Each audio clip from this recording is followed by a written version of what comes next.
जय श्री राम, जय श्री राम। राधे तेरे चरणों की, हे श्याम तेरे चरणों की, रज धूल जो मिल आए।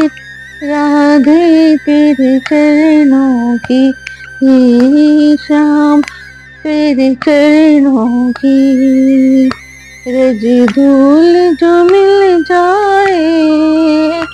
सच कहती हूँ रे, सच कहती हूँ मेरी तकदीर बदल जाए।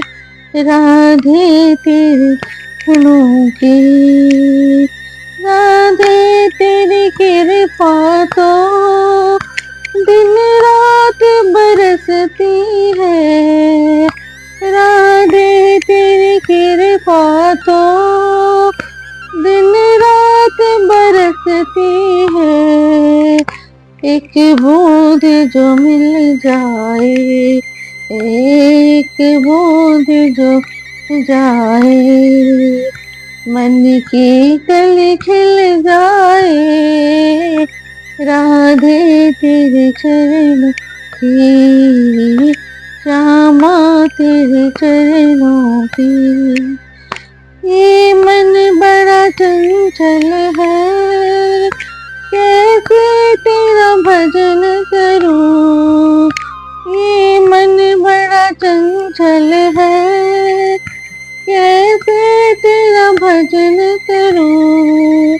जितना इसे समझाऊं, जितना इसे समझाऊं, उतना ही मचलता है। राधे तेरे चरणों की, श्यामा तेरे चरणों की। नजरों से गिराना ना, चाहे जो भी सजा देना। नजरों से गिराना ना, चाहे जो भी सजा देना। नजरों से जो गिर जाए, नजरों जो गिर जाए, मुश्किल है संभल पाना। राधे तेरे चरणों की, श्यामा तेरे चरणों की। राधे मेरे जीवन की बस एक तमन्ना है। राधे मेरे जीवन की बस एक तमन्ना है। तू सामने हो मेरे, तू सामने हो मेरे, मेरा दम ही निकल जाए। राधे तेरे चरणों की, श्याम तेरे चरणों की, रज धूल जो मिल जाए। सच कहती मेरी, कहती हूँ मेरी तकदीर संभल जाए। राधे तेरे चरणों की। जय श्री राम, जय श्री राम, जय श्री राम, जय श्री राम। अब मैं आगे की कथा कहती हूँ, आगे की काव्य की, रामचरितमानस की आगे की कथा बताती हूँ। खल परिहास होई हित मोरा, काक कहीं कल कंठ कटोरा। हंस हंस ही बकबहादुर चात कहीं, हंसी मिलन मलिन खल बिमल बत कहीं। इसका मतलब, किंतु दुष्टों के हंसने से मेरा हित नहीं, मेरा हित ही होगा। मधुर कंठ वाली कोयल को कौवे तो कठोरी कहा करते हैं, जैसे बगुले हंस को और मेढक पपीहे को हंसते हैं, वैसे ही मलिन मन वाले दुष्ट निर्मल वाणी को हंसते हैं। कबित रसिक न राम पद नेहु, तिनका सुगत हास्य रस हेहु। भाषा भनित भोरी मति मोरी, हंसवे जोग हंसे नहीं खोरी। इसका मतलब है, जो न तो कविता के रसिक हैं और न जिनका श्री रामचंद्र के चरणों में प्रेम है, उनके लिए भी यह कविता सुगध हास्य रस का काम देगी। प्रथम तो यह भाषा की रचना है, दूसरे मेरी बुद्धि भोली है, इसे हंसने की योग्य है, हंसने में उन्हें कोई दोष नहीं। प्रभुपति प्रीति न समुझिनी की, तिनहि कथा सुनि लागे फीकी। हरिहर पद रति मति न कुतर की, तिन कहूँ मधुर कथा रघुबर की। जिन्हें इसका मतलब है, जिन्हें न तो प्रभु के चरणों में प्रेम है और न अच्छी समझ है, और उनको यह कथा सुनने में फीकी लगेगी। जिनकी श्री हरि भगवान विष्णु और श्री हर भगवान शिव के चरणों में प्रीति है, और जिनकी बुद्धि कुतर करने वाली नहीं है, जो श्री हरि हर में भेद की या ऊंच नीच की कल्पना नहीं करते, श्री रघुनाथ जी की यह कथा मीठी लगेगी। इसका मतलब है कि इसको पढ़ के लोग हंसते भी हैं तो कोई मतलब नहीं, बस सुनना चाहिए, हंसे चाहे जो भी वो करें, रिएक्ट करें, लेकिन सुनना चाहिए। और जिन्हें समझ में आएगी वो तो कभी नहीं हंसेगा। रा, राम भगति भूषित जिन जानी, सुने सुचन सराहि सुबानी। कभी न हो नहीं वचन प्रवीणु, सकल कला सब विद्याहीन। का मतलब है, सज्जनगण इस कथा को अपने जी में श्री राम की भक्ति से भूषित जानकर सुंदर वाणी से सराहना करते हुए सुनेंगे। मैं न तो कवि हूँ, न वाक्य रचना में ही कुशल हूँ, मैं तो बस कलाओं तथा सब विद्याओं में से रहित हूँ। उन्होंने कहा मैं तो कुछ भी, तुलसीदास जी ने कहा मैं तो किसी में नहीं, बस मैं लिख रहा हूँ, भगवान की भक्ति को लिख रहा हूँ, अपनी भक्ति को लिख रहा हूँ। आप इसे सुनिए, यही सुन के भी सबका भला ही होगा। आखर अर्थ अलंकृत नाना, छंद प्रबंध अनेक विधाना। भाव भेद रस भेद अपारा, कबीर दोष गुण विविध प्रकारा। इसका मतलब है, नाना प्रकार के अक्षर अर्थ और अलंकार, अनेक प्रकार की छंद रचना, भाव और रसों के अपार भेद और कविता की भांति भांति की गुण दोष होते हैं। इन्होंने कहा है कि लिखने में, मतलब हर लैंग्वेज में कुछ ना कुछ दोष होते रहते हैं, इसकी इन्होंने वो नहीं की, बस लिखा है उन्होंने। कभी तो विवेक एक नहीं मोरे, सत्य कहूँ लिख कागज कोरे। उसका मतलब इनमें से काव्य संबंधी एक भी बात का ज्ञान मुझ में नहीं है, और यह मैं कोरे कागज पर लिखकर सत्य सत्य करता हूँ। तुलसीदास जी ने कहा है कि मुझे किसी चीज का कोई ज्ञान नहीं, बस मैं लिख रहा हूँ, भगवान को लिख रहा हूँ, भगवान के बारे में लिख रहा हूँ। भनिति मोर सब गुण रहित, विश्व विदित गुण एक। सो विचारे सुनहि सुमति, जिनके विमल विवेक। मेरी रचना सब गुणों में रहित है, इससे बस जगत प्रसिद्धि एक गुण है। इसे विचारक अच्छी बुद्धि वाले पुरुष, इसके निर्मल ज्ञान है, इनको सुनेंगे। यही रघुपति नाम उदारा, अति पावन पुराण सुतिसारा। मंगल भवन मंगल हारी, उमा सहित जहि जपत पुरारी। मंगल भवन मंगल हारी, उमा सहित जहि जपत पुरारी।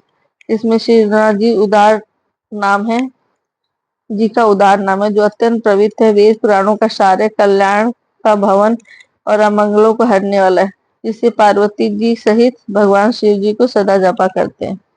जो भोले बाबा को और पार्वती जी को भी जपा करते हैं, उनका भी हमेशा कल्याण होता है। भनित विचित्र सुकृत सुकवि कृत जो, राम नाम बिनु सोह न सो। विधु बदनी सब भांति सवारी, सोह न बसन बिना वर नारी। इसका मतलब है, जो अच्छे कवि द्वारा रची हुई बड़ी अनूठी कविता है, वह भी राम नाम के बिना शोभा नहीं पाती। जैसे चंद्रमा के समान मुख वाली सुंदर स्त्री सब प्रकार से सुदृढ़ होने पर भी वस्त्र के बिना शोभा नहीं देती। सब सब गुण रहित कुकवि कृतवानी, राम नाम जस अंकित जानी। सादर कहीं सुनहि बुझता, ताहि मधुकर सरित संत गुण गाही। उसका मतलब है, इसके विपरीत कुकवि की रची हुई सब गुणों से रहित कविता को भी राम के नाम एवं बस यश से अंकित जानकर बुद्धिमान लोग आदर पूर्वक कहते और सुनते हैं, क्योंकि संत जन भौरे की भांति गुण ही को ग्रहण करने वाले होते हैं। संत जन जैसा भी जो लिखा हो सबको ग्रहण कर लेते हैं। भगवान संतजन जहाँ भी भगवान की चीजें लिखी होती है सबको ग्रहण करते हैं। यद्यपि कभी तो रस एक हो नाही राम प्रताप प्रगट यही माहे सोई भरोस मोरे मन आवा कहीं न सुसंग बड़प्पन पावा। यद्यपि मेरी इस रचना में कविता का एक भी रस नहीं है, तथापि इसमें श्री राम जी का प्रताप प्रकट है। मेरे मन में यही एक भरोसा है, भले संग से भला किसने बड़प्पन नहीं पाया। उसमें भले संग को ही अपमान थे, उसी से बड़ाई नहीं होती है। धूमल तजई सहज करुआई अगर प्रसंग सुगंध बसाई भली भदेश वस्तु भली बरनी राम कथा जग मंगल हरि मंगल करनी। धुआं भी अगर के संग से सुगंधित होकर अपने स्वाभाविक कड़वेपन को छोड़ देता है। मेरी कविता अवश्य भद्दी है, परंतु इसमें जगत का कल्याण करने वाली राम कथा रूपी उत्तम वस्तु का वर्णन किया गया है, इसलिए इसे अच्छा ही समझा गया है। उनकी ने कहा है कि मेरी कविता भले गाने लायक नहीं, ज्यादा अच्छी नहीं है, लेकिन इसमें राम का वर्णन किया गया तो ये शुभ होगी। अब छंद है। मंगल करनी कलिमल हरनी तुलसी कथा रघुनाथ की कथि कूर कविता सरित की जो सरित पावन पात की पब सुदस संगति भनित भली होई है सुजन मन भावनी भव अंग भूति समसान की सुमृति सुहावनी पावनी। तुलसीदास जी कहते हैं कि श्री रघुनाथ जी की कथा कल्याण करने वाली, कलयुग के पापों को हरने वाली है। मेरी इस भद्दी कविता रूपी नदी की चाल पवित्र जल वाली नदी गंगा जी की चाल की भांति टेढ़ी। प्रभु श्री रघुनाथ जी के सुंदर यश के संग से यह कविता सुंदर तथा सज्जनों के मन को भाने वाली हो जाएगी। शमशान की अपवित्र राख भी श्री महादेव जी के अंग में के संग से सुहावनी लगती है और स्मरण करते ही पवित्र करने वाली होती है। जय श्री राम। प्रिय लागे अति प्रिय लागे अति सबहि मम भरित राम जस संग दारु विचारु की करी को बंदे मल्ले प्रसंग। इसका मतलब श्री राम जी के यश के संग से मेरी कविता सभी को अत्यंत प्रिय लगेगी, जैसे मल्ले पर्वत के संग से काष्ठ चंदन वंदनीय हो जाता है। फिर क्या कोई काठ की का विचार करता है। श्याम सुरभि पै विशद अति गुणत कर रही सब पान गिरा गाम श्री राम जस गाम सुने सुजान। श्यामा गौ काली होने पर भी उसका दूध उज्जवल और बहुत गुणकारी होता है, यही समझकर सब लोग उसे पीते हैं। इसी तरह गवारू भाषा में होने पर भी श्री सीताराम जी की यश को बुद्धिमान लोग बड़े चाव से गाते और सुनते हैं। ये सबको उसको अच्छे से सुनना और गाना चाहिए।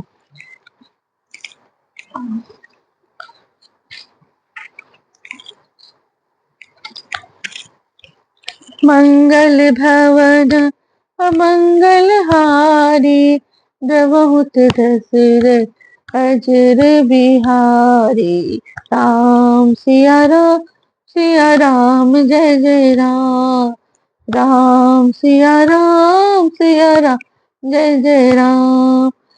मन हुई है वही जो राम रुच राखा का कर तब बढ़ा वो साथा राम सिया राम जय राम राम सिया राम जय राम जय श्री राम जय श्री राम।